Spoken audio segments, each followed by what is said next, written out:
a Gen Z actually resigned because of her mental health. Mental health is important, yes, but I won't say that, mental health is the reason why I'm not working hard. No. And me as a millennial, we growing up, we know that feedback are like the feedback. The best way to work is do the work in silence. Let it show in the spotlight. Or they have this concept in their head that if I don't have the results, that means you're not doing anything. It depends on the two people. The millennial is someone who isn't scared to be challenged or be opposed. And 5 o'clock, they'll just close the laptop.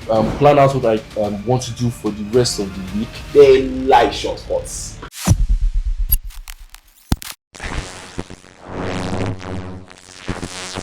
Hi everyone. So my name is Tobenna and I work as a network engineer for a fintech in Nigeria, a popular fintech I would say. And I've been working as a network engineer precisely for about 2 years now. So that's just a brief introduction to myself. Thank you. Hi everyone, my name is Raphael. I'm a commercial manager and also a travel consultant for an online travel agency, the biggest in Africa. I've been working there for about 12 years now. And just a brief introduction about myself. Thank you. So we're here about to talk about Gen Zs and Millennials. So in this context, first of all, I'm the Gen Z. He is the Gen Z and he's the Millennial. I am Millennial. Checking the years, the gap is so far apart. However, for me, I just feel like Gen Zs sometimes they do too much. But hey, we're here to talk about all that.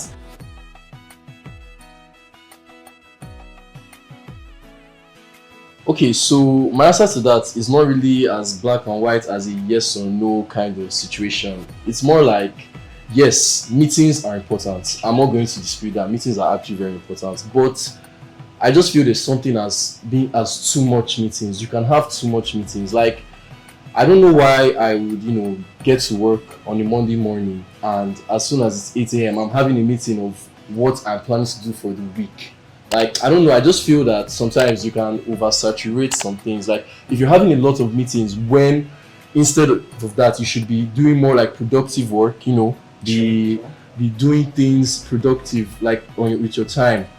I think that would be a better situation than having meetings every single time. But then again, like I said, it's not black or white because you need to have meetings too to like catch up on what the team has done this week, things like that. So I would say, yes, meetings are necessary, but you shouldn't have too many meetings. But for me, meetings are quite important. Yes, when there's excess of anything, when you say excess of anything, it's really bad. Mm-hmm. That's why I will slightly agree with Gen Zs. Yes, too many meetings kind of oversaturate your brain, but meetings are important. That's the most important part. Meetings are very, very important. I can start because Mondays are like the starters of every work. Definitely, I need to start up with meetings so that I can be able to trajectory my particular day, how it works for me. I don't know how Gen Z, but I know Gen Zs, when you say meeting on Monday, everybody just, for what? Working with Gen Zs has been absolute sometimes disaster, but sometimes it's been good because you get to pick one or two things about them. So yeah. So one thing I would say, I don't want to consider myself the mouthpiece of all Gen Zs, but I could say that me personally, I don't want to, come into the office on Monday and immediately get into a meeting. What I would rather do is plan what I plan, plan out what I want to do for the rest of the week. Have check-ins with my line manager, my team, and then we have our scheduled meeting probably on Friday to discuss what we've done. Okay. So I can see what you're saying that you want a meeting to organize, but I just think maybe you don't need to have that. Maybe you can just drop in or check in with your boss or your colleagues and just drop a message. Yeah.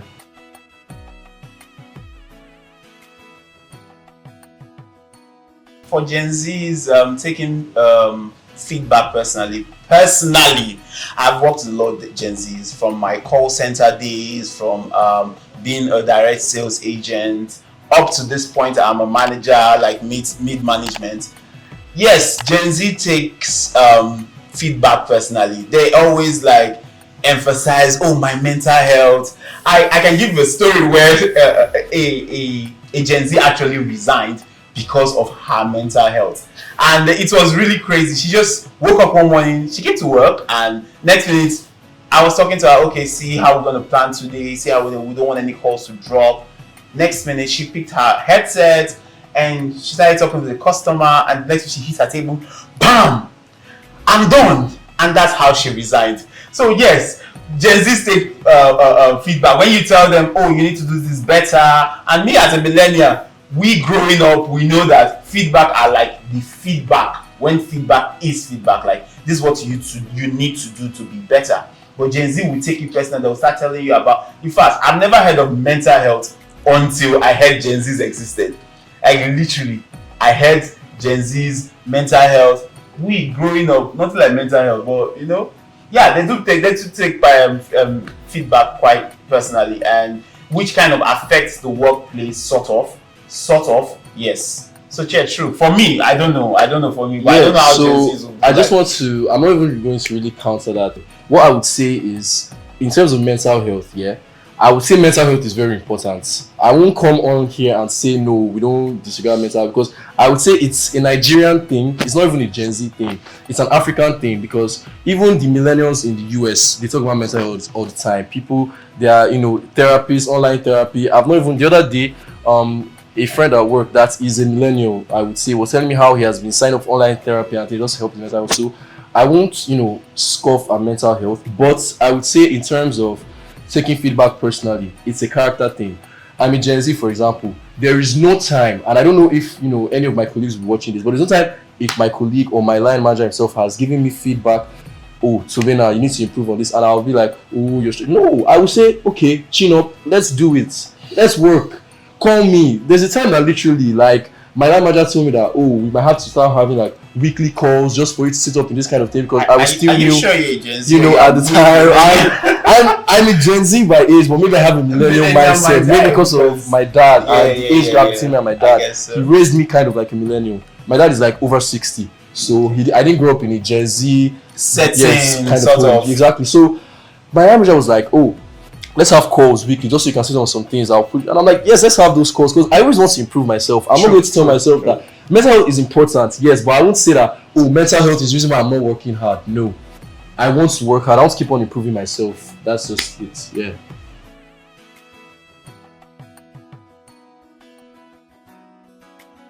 So one work culture I would say about millennials that I'll consider outdated is the fact that we have to report on site to the office like every single day. And really? Yes, I know that there's some companies these days are doing fully remote, but I don't think it's enough.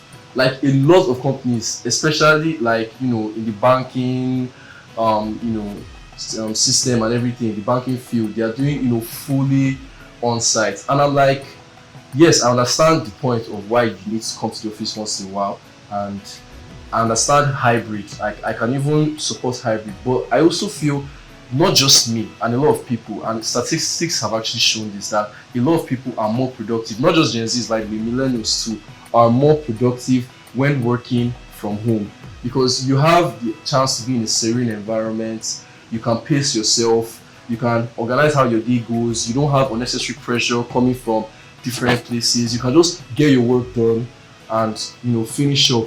And you've saved time, you have time to do other things. Because let's be honest, not everyone is just working. People do extracurricular things. Like for example, I work, I exercise, I do cardio, I do a lot of things, I cook. So if I'm expected to be at the office, report to the office every single day of the week, where do I have time to fit in these things? So that's just one of the things allow me to poke holes into your sure, go ahead. Your theory, so to speak. Now, when you say yes, it's good to have remote, it's good to have hybrid. However, for me as a millennial, I have grown and established the fact that I have to be in the office 247. Let me not say 247. My 9 to 5. That's the essence of saying 9 to 5. I need to be there, because yes, remote is nice. I must say, remote is nice. And that's one thing I really like about Gen Z's, all these new Gen Z companies, when they say, oh, the job is fully remote. Yeah, cool. But there are definitely issues when you say you want to work from home. There is low supervision. You get to do what you like. I can't call you. I can't get to reach out to you to say, oh, especially when it comes to feedback. I can't reach out to you to say, oh, this is not right, this is wrong, you're fixing it. I have to call you, and sometimes I have seen a situation whereas a customer was trying to reach out to an agent, and the agent was like, "Oh, I'm sorry, I'm in Bali. I can't pick calls right now." I'm like, "Why? Why are you in Bali and you're supposed to?" Because I work with travel agencies, and everybody's entitled to travel, so to speak. And the person, she said she was in Bali, she couldn't pick calls, and she was working remotely. As a millennial, that sounded like a pin in my ears, because why would you be working remotely whereas you are supposed to be in the office? But hey, I would say yes. Sometimes you need rest. Yes. So sometimes you need to work on yourself, do some other things. But 9 to 5, it requires monitoring, it requires supervision, because you Gen Zs, you are funny sometimes. It's difficult to reach out to you when you say, "Oh, please, I'm working remotely," and you see you once in 6 months. So one thing I would add to that, just one thing. I think it's more of a character thing and less of a Gen Z thing, because if you're disciplined and you're really committed, how many Gen Zs that's what I'm saying. That's the question. So you can't really just say, "Oh, 2 Gen Zs are disciplined. The whole generation Z is undisciplined." You understand what I'm saying? So if you're someone that's disciplined, motivated, and dedicated to your work, you will be able to reach me anytime I'm at home. If I call you, you will pick your call because you're expected to be there. And once it's 5, fine, I'm off hours. You don't expect to call me, but anytime between 8, in my case, 8 till 5 p.m. Fair enough. You can reach me. Fair enough.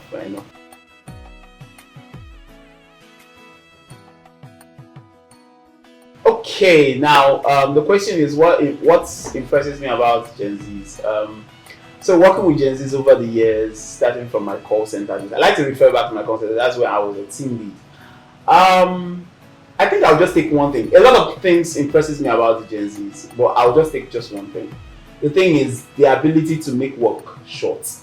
They like shortcuts. Like, in fact, with the help of AI, they have been able to do everything so fast. And we millennials, we like speed. Oh, we want this ASAP. I want this report in my desk ASAP. And Gen Z's come in and say, "Okay, you want ASAP? We'll give you ASAP." We're trying to automate everything. Yeah. Like that's even my boss. My boss will say the only thing he likes about Gen Z is that they make work really fast. Like they come up with innovative ideas, things that we my generation wouldn't have come up with. But Gen Z's just come up with innovative ideas, how to make work shorter. Even in the office, they try to make things a lot better. And I would just say put that. Then there's just one thing I'm going to add. Gen Z's introduced drinking in the office. I have to give it to them. Thank you.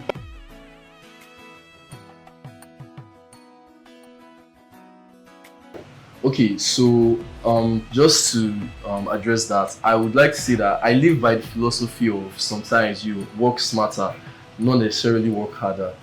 Like, yes, there's a very thin line between overworking and commitment, and I'll say millennials can get it wrong sometimes. Like, and there's one particular archetype of co-worker that I'm not a fan of, and that is the people pleaser, or eye service as we call it. So people that yes, they dedicate themselves, but they are just doing it because Oga is around, boss is around. Okay, let's say CIO is around. Let me show that I'm on my PC and I'm doing this thing. No, like the best way to work is do the work in silence. Let it show in the spotlight. Let your work speak for you. You don't need to come and say, "Oh boss, I did this, I did that. I've audited the files, I've edited this, I've done that." No, like you don't need to work more than everyone. Just do what you're meant to do. Add a little bit, the sprinkles of perfection on top, and make sure you deliver the work. Because at the end of the day, they're not going to pay you, a 10% increase for pleasing the most people or having the most eye service or that kind of thing. No, you just to be committed, do your work, and do your work when you're meant to do it. That is what I feel is commitment. That's your view. So when people say overworking, it's commensurate to being loyal or anything. I just feel like it's not overworking. As millennial, I want my results to show 100. So it's I service the idea of having you. I want to, when my boss is around, I'll be the one to. I have worked with literally those who own these companies are the millennials, and they believe or they have this concept in their head that if I don't have the results, that means you're not doing anything. So what I would take a cue from what my boss will always say: let your work show. Yes, if you don't show them you are working, believe me, I'm telling you, they'll think you're not doing anything. That's why you see millennials and Gen Zs in the office space, they always have this loggerhead, because you're not showing me that you're working. You're either coming to the office, you are with your water can, or you are with earplugs. You are just doing somehow like, oh, everybody in this office, I'm bigger than them. Because but me, I come to the office 9, let's say 9 a.m. I'm leaving by 6. I get home, I continue working, all because I want my results to show. So I kind of overwork. Fair enough. But still, you need to show workings at the talk. Now you guys said it now. Show workings. So we definitely need to show workings. Yeah, we need to overwork small, just very little.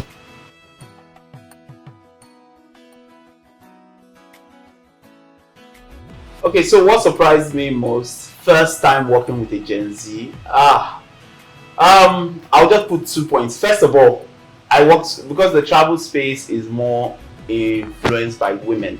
We have a lot of ladies. I had like about 11 ladies I was working with, and what surprised me most is their ability to shut down. They can shut down within the next 5 minutes. They come into the office, they are doing their thing. Next minute, they have shut down. Next minute, I'm having cramps. Next minute, I'm doing this. Next minute, I'm too tired. Next minute, what's wrong with this work? They are always very expressive. They don't hide their feelings. That's the only thing that shocked me. Growing up, our parents will always tell you, you're a man, or you are supposed to bottle up your feelings. But Gen Zs, they would tell you to your face, I don't like you. And they will tell you. And when they say it, they don't say it out of spite. They say it out of, I want to say it, and I will say it. And there's nothing you can do about it. And because it's a workspace, I hope you able edit this, but you attempted to like, but it's still a workplace, and this is one of the things that actually surprised me when working with them. But secondly, I would say the ability to do work and go home. Once it's 5 o'clock, you need to see them. Once it's 5 o'clock, they might be having meeting even with the CEO. They will close their laptop and leave. That's one thing that surprises me. 5 o'clock. No, he can bear me witness. Like 5 o'clock. If at 4:59, they are already like hinting to the person in the meeting to tell you, oh God, you better hurry it up. And 5 o'clock, they'll just close the laptop. I'll be like, madam, you're having meetings with, especially when I'm in commercial setting, you're having meeting with this airline, and they'll tell you, it's 5 o'clock, my close hour. And that's how they'll leave.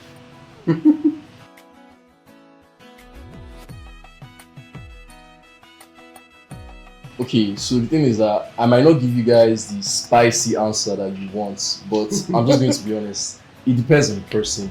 And it also depends on the two people. If the Gen Z is challenging and coming from a place of respect, and you feel, they have a contrary opinion, or they have a better opinion than what the millennial is saying. And the millennial is someone who isn't scared to be challenged or be opposed, or to even improve upon his own ideas.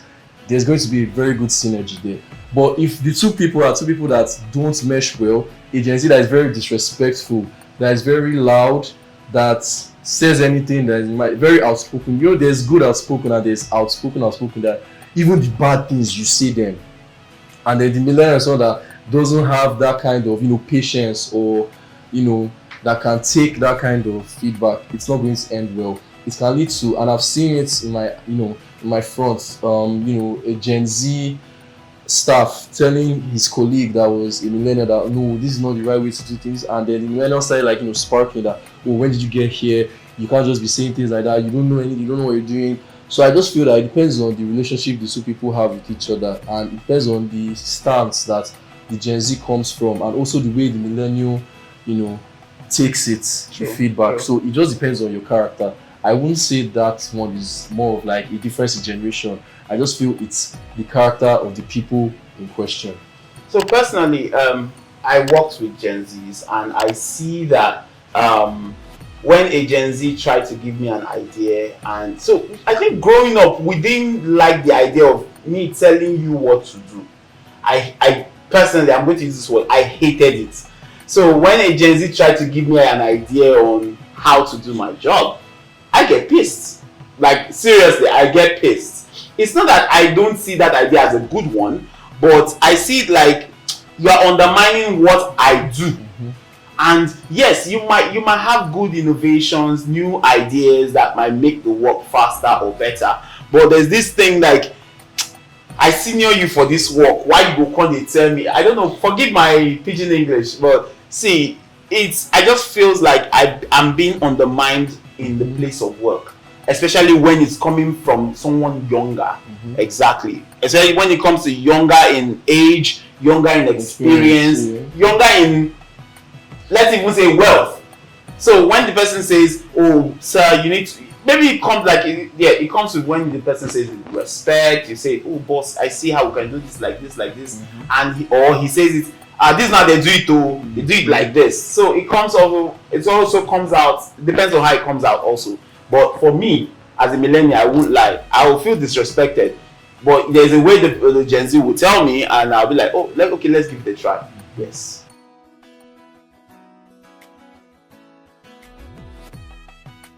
So can I ever lead a Gen Z the way I was led? So going to the travel industry, yes, we were led in the way of work, let your results show and all that. But I don't think, at least I've worked with Gen Zs and I see that it's a better way. They have better ways of making work better. But I don't think I would lead the Gen Zs the way I was led. I was led with an iron rod. I think I would lead Gen Zs because of their way of life. I would lead them with like feathers, pet them, please do your job, all that. But if I lead them the same way I was led, I'm not sure any Gen Z will work. Personally, I don't think any Gen Z would want to work with even me, because I would definitely not spare the rod.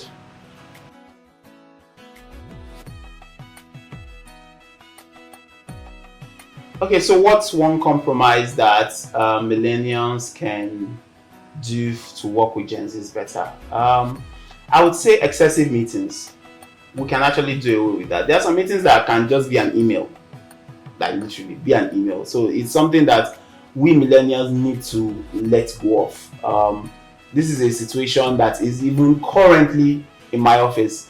Mondays there are meetings, Tuesdays there are meetings, especially when it comes to the first month of the year. It's always meetings after meetings after meetings. So yeah, we millennials can come to a compromise that some meetings can just be a single email. Yeah. So I don't know for Gen Zs, but hey, what do you think? Okay, so on my end, a change that Gen Zs I feel we should make, to like help us work with millennials, foster a better relationship with millennials is our attitude to work. What I mean by that is, when I said earlier that we don't really need to be at the office all the time, we can do our work from home and everything. I'm not saying I don't agree with that, I do, but I'm like, the times you are at the office, don't make it look like you're being forced to do what you're doing. They're paying you to do it. True.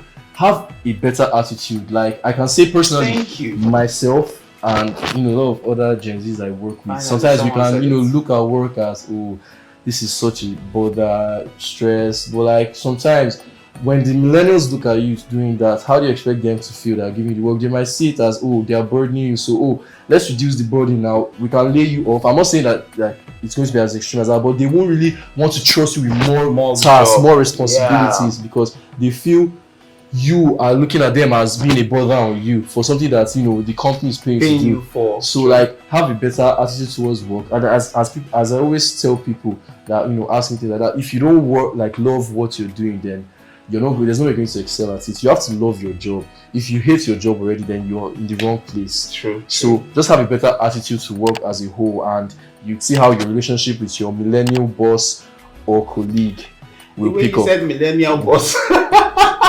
Yeah, literally all the bosses these days are millennials. Yeah, there are even Gen Z's bosses. I've met a few, a few like what's his name, the one of the Paystack. I've met with him. I've met with the Money Point CEO.